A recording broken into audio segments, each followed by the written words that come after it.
Everyone in my life thinks I'm the villain. I see it in the way their eyes shift when I walk into a room, the slight, pitying tilt of their heads. Poor Julian, the silence screams. He tried so hard, and Alara just changed. They're right about one thing. I changed. But they see it as a betrayal, a malicious act of sabotage against a 4-year relationship that was supposed to be perfect. They don't see that the change was a desperate act of self-preservation. I'm Alara.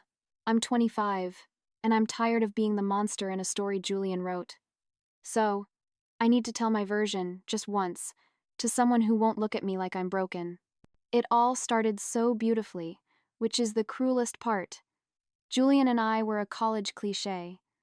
I was a freshman, all nervous energy and ambition, trying to find my place on the university's debate team. He was a junior, a charismatic political science major who commanded every room he entered. We met at a mixer, and the chemistry was the kind you read about in novels, instant and overwhelming. He had this way of looking at you, a focused intensity that made you feel like you were the only person in the universe. For the first 2 years, we were inseparable. Our physical connection was a wildfire, something everyone loved to comment on. "You two can't keep your hands off each other," they'd say, laughing. Now, they throw those same words back at me like evidence in a trial. "See? You used to be passionate. What went wrong with you?" What went wrong is that I grew up. The girl who fell for Julian at 19 was performing a version of herself she thought the world wanted.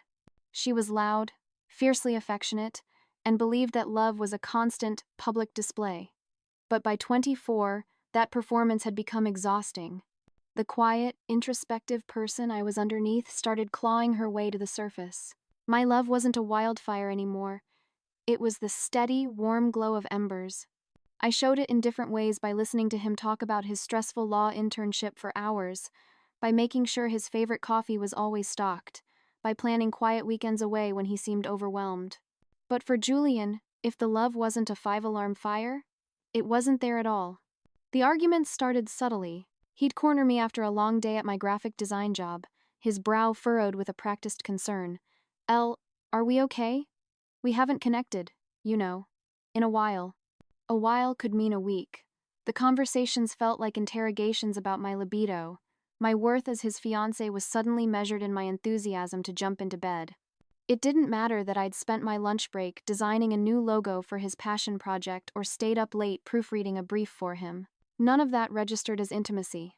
"I just feel rejected," he'd say, his voice laced with a hurt that made me feel instantly guilty. "We used to be so passionate. Remember that trip to the lake?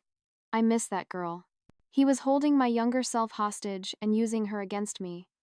He couldn't accept that the person I was becoming might value a deep conversation more than a physical act.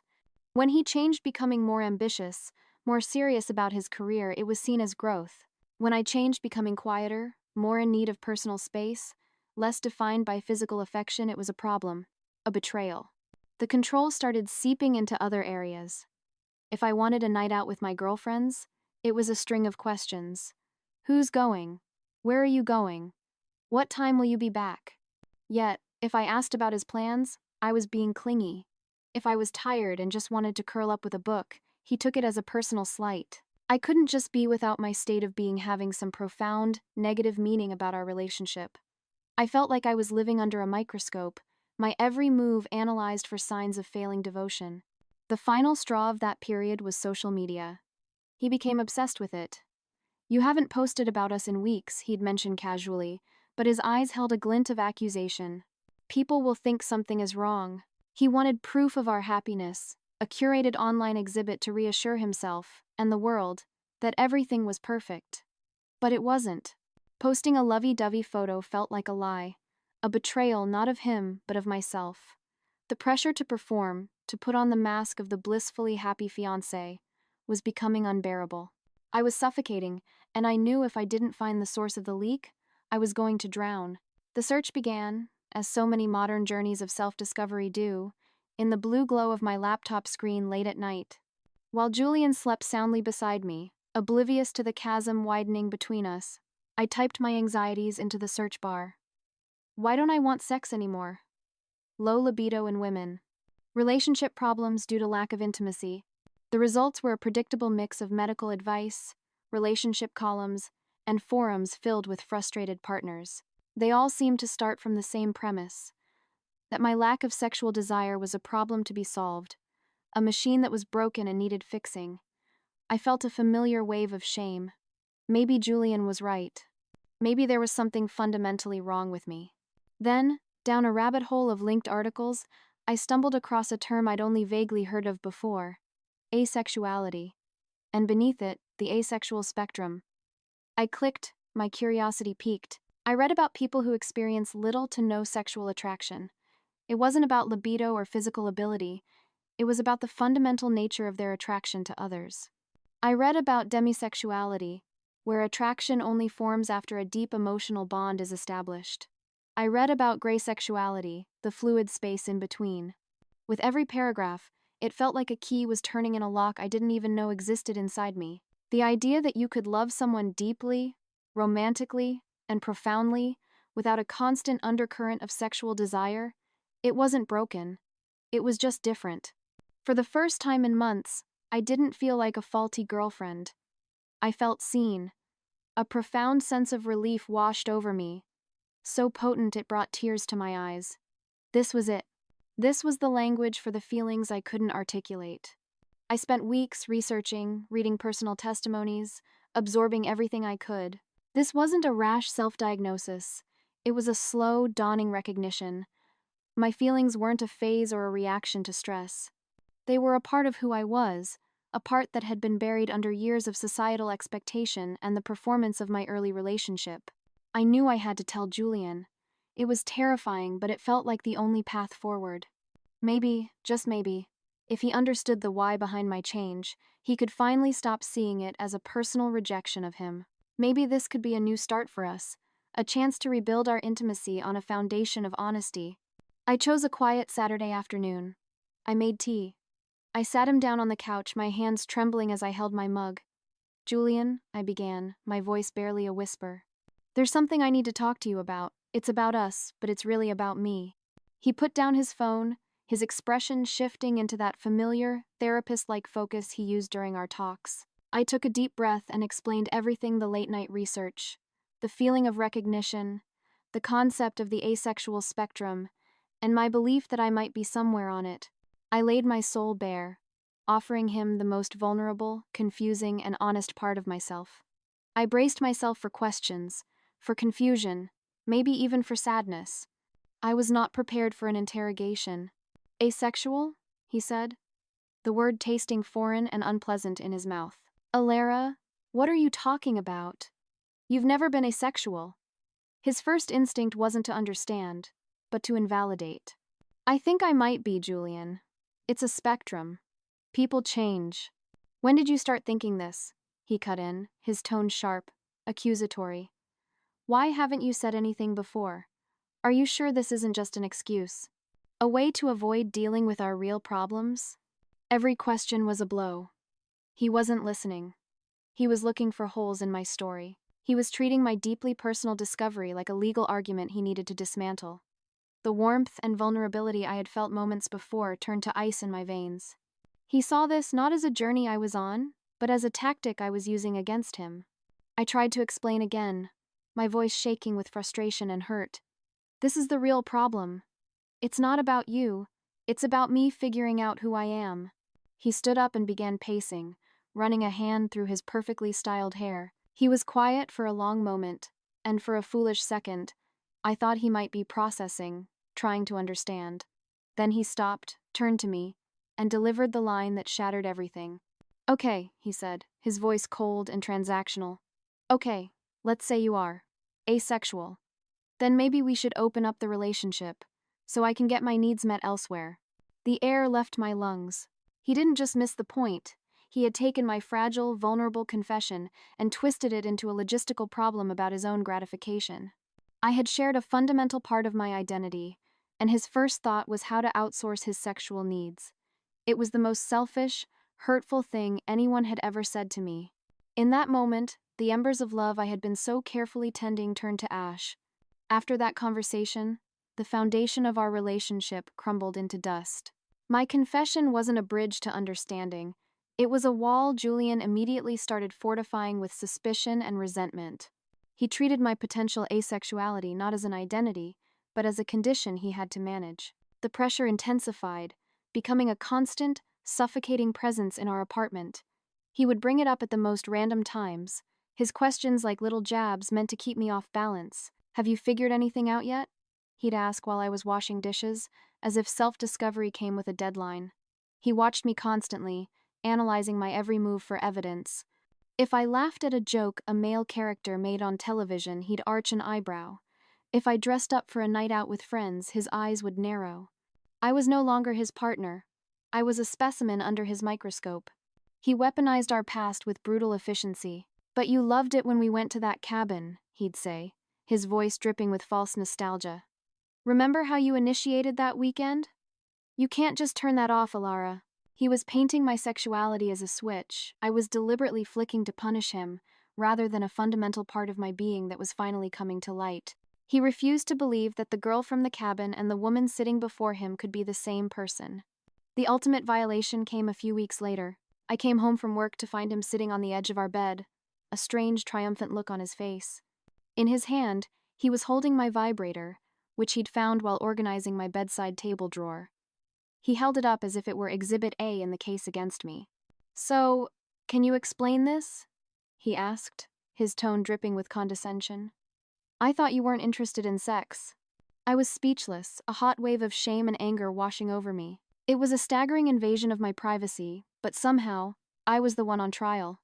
"Julian, that has nothing to do with it," I stammered, trying to find the words. "Asexuality is about attraction to other people, not about having a libido or physical needs. It's not the same thing." He just scoffed, a smug little smile playing on his lips. "Right. It sounds convenient." From that day on, the vibrator became his trump card. Anytime I tried to talk about needing space or my own feelings, he would bring it up. "Oh, is this another 'I'm asexual' conversation, or are we going to talk about what I found in your drawer?" It was his way of shutting me down, of invalidating my entire experience with one sleazy, triumphant gotcha. His emotional tactics became more erratic. He'd cycle through moods with dizzying speed. One day he'd be furious, accusing me of wasting his time. The next, he'd be heartbroken, weeping about how much he missed us. Then, he'd pivot to being the impossibly understanding partner, suggesting couples counseling, though I knew he just wanted a therapist to take his side and tell me I was wrong. It was emotional whiplash, and I spent all my energy just trying to anticipate and survive his next move. I started to withdraw. It was easier to be numb, to go through the motions, than to keep fighting the same losing battles. My silence, of course, was just more fuel for his fire. "See?" he'd say. "You're not even trying anymore." The end, when it came, was almost anticlimactic. After months of this psychological warfare, Julian sat me down again. This time, there were no tears, no anger, just a cold, calculated resolve. "Alara, I can't do this anymore," he said, his voice steady. He had rehearsed this. "I love you, but we want different things. I need a partner who is sure they want to be with me, in every way. I think it's healthier for both of us if we end the engagement now, before we make a bigger mistake." He delivered the lines with such calm maturity that, for a moment, he almost sounded reasonable. He framed the breakup as his own healthy, evolved decision. He wasn't the man who had emotionally terrorized his fiancée for months. He was the mature adult setting necessary boundaries. He was the hero of his own story, and I was the unfortunate, incompatible obstacle he had to gracefully remove from his path. I just nodded. I didn't have any fight left in me. Part of me was devastated, mourning the 4 years and the future I once believed in. But a much larger, more powerful part of me felt a profound, exhilarating rush of relief. The microscope was being turned off. The pressure was gone. The performance was over. I was free. I just didn't realize that my trial in his court was over, but my trial in the court of public opinion was just about to begin. The story Julian spun for our mutual friends was a masterpiece of manipulation. It spread through our social circle like a virus, and within days I was patient zero. His version was simple, tragic, and painted him in the most sympathetic light possible. Alara had changed. She became cold, distant, and refused to work on their problems. He had tried everything. Bless his heart, he was patient, he was understanding, he suggested therapy, but you can't force someone to love you. He had to end it for his own mental health. I heard it piecemeal from the few friends who were brave enough to report back to me. The narrative was set. I was the selfish heartbreaker and he was the tragic victim. People who had known me for years looked at me with a mixture of pity and disapproval. The subtext was always the same. How could you let such a great guy go? I became a cautionary tale whispered over brunch tables. The isolation was crushing. My phone, once constantly buzzing with group chat notifications and dinner invites, fell silent. I was a social pariah, the woman who inexplicably threw away a perfect relationship. Just 2 months after our breakup, Julian debuted his new relationship on Instagram. Her name was Sadie. She was a fitness influencer he'd apparently met at his high-end gym. The photos were a perfect performance of happiness. There they were, smiling in matching workout gear. There they were, kissing on a scenic hike. There they were, clinking glasses of wine, with a caption from Julian that read, "Sometimes you have to go through a storm to find your sunshine. So grateful for you." At Sadie Fit. Every post was a punch to the gut. It wasn't because I wanted him back. God, no. It was because each perfectly filtered, blissfully happy photo was another nail in the coffin of my truth. It validated his story completely. See? The world said. He wasn't the problem. He found happiness the second he got away from you. Sadie was everything I apparently wasn't. Bubbly, outgoing, and clearly very comfortable with public displays of affection. She was the sunshine to my storm. The final, brutal confirmation of my new status as the villain came 8 months after our split. A friend, one of the few still speaking to me, sent me a screenshot with a simple, "I'm so sorry." It was a post from Julian's account. A picture of his hand and Sadie's, her finger adorned with a large, sparkling diamond ring. The caption read, "4 years felt like a lifetime of waiting. With you, 8 months feels like I've been waiting my whole life for this moment." She said yes. The jab was so deliberate, so cruel. It stole my breath. He wasn't just announcing his new future. He was actively rewriting and devaluing our past. My 4 years with him were now cast as a lifetime of waiting, a prison he had finally escaped. And all our friends, the same people who had celebrated our engagement, flooded the comments with congratulations. "Finally. So happy for you, man. You deserve this. She's perfect for you." I threw my phone across the room and curled up on my couch, the silence of my apartment deafening. He had won. He had successfully erased me and replaced me with a better, shinier version. In the story of Julian and Alara, he had written the final chapter, and I was left as nothing more than a footnote about a bitter, difficult woman who didn't know a good thing when she had it. I felt utterly and completely alone, trapped in a narrative I had no power to change. I was at my lowest point when the message arrived. It was 2 weeks after the engagement announcement. I was scrolling numbly through my phone when a notification popped up on Instagram. A message request from a name that made my stomach clench. Sadie Fit. My first instinct was that it was a mistake, or worse, a message of gloating or confrontation. I let it sit there for a full day, my anxiety churning. Finally, curiosity and a morbid sense of dread won out. I opened it. The message was long, paragraphs of carefully typed text. It was the last thing I ever expected. "Hi, Alara. You don't know me, and this is probably incredibly weird, but my name is Sadie. I'm Julian's fiancé. Please don't think I'm trying to start drama. The opposite, actually.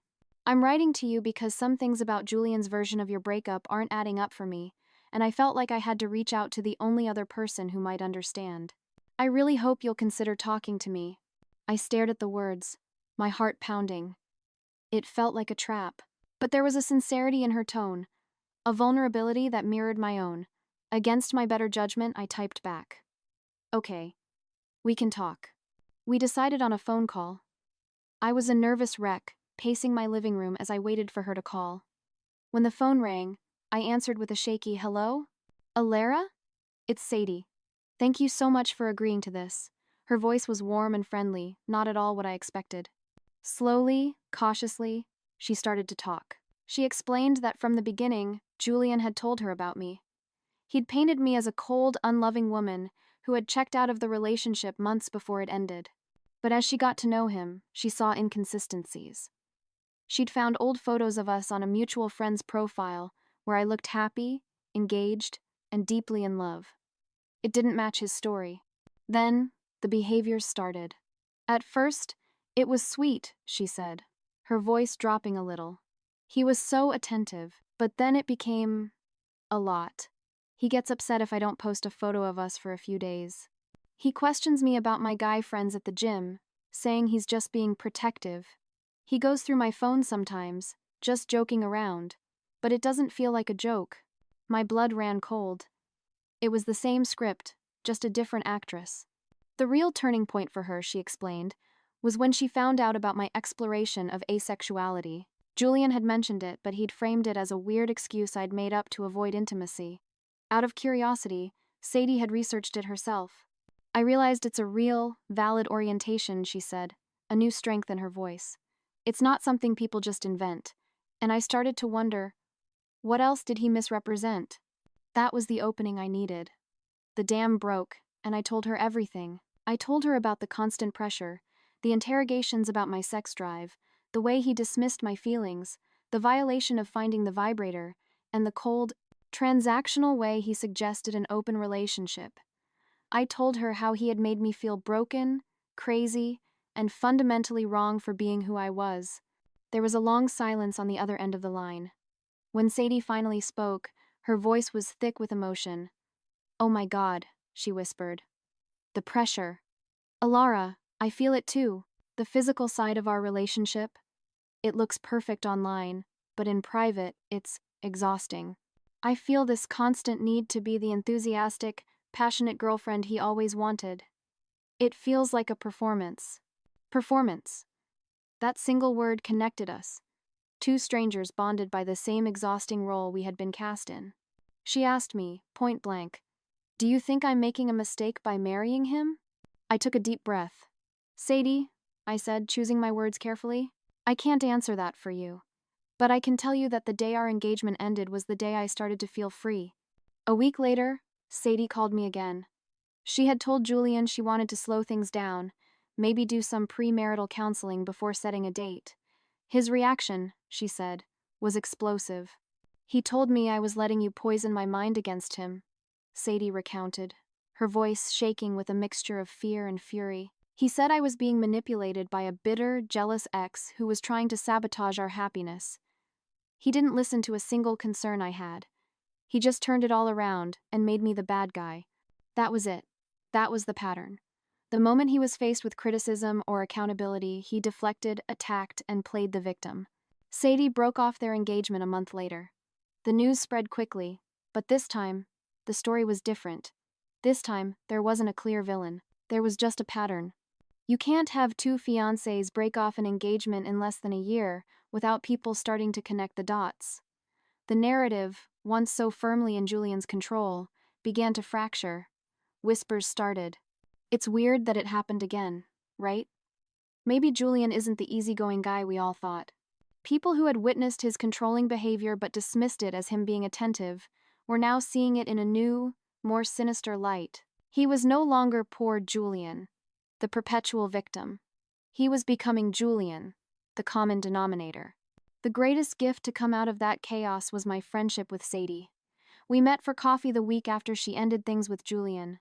It was surreal, sitting across from the woman whose Instagram perfect life had caused me so much pain. But there was no animosity, only a profound, shared understanding. We had both been manipulated by the same person, and in that we found a strange and powerful bond. She helped me see that my instincts had been right all along, and I helped her process the gaslighting and emotional whiplash she had endured. It was a weird, beautiful, and healing friendship born from the wreckage of one man's ego. With the weight of Julian's judgment lifted, I finally had the space to truly understand myself. I found a therapist who specialized in LGBTQ+ issues, and for the first time, I could talk about my feelings about my sexuality without fear. I learned that my identity on the asexual spectrum was valid, whole, and nothing to be ashamed of. It wasn't a lack of something. It was simply a different way of being. My life began to bloom in ways I hadn't realized were possible. I reconnected with the friends I'd lost touch with during my relationship, apologizing for my distance and being met with warmth and understanding. I threw myself into hobbies. Julian had subtly discouraged pottery classes because they were messy, joining a book club because it was boring. My apartment, once a stage for our drama, became my sanctuary. I filled it with plants, art, and the sound of music that was entirely my own.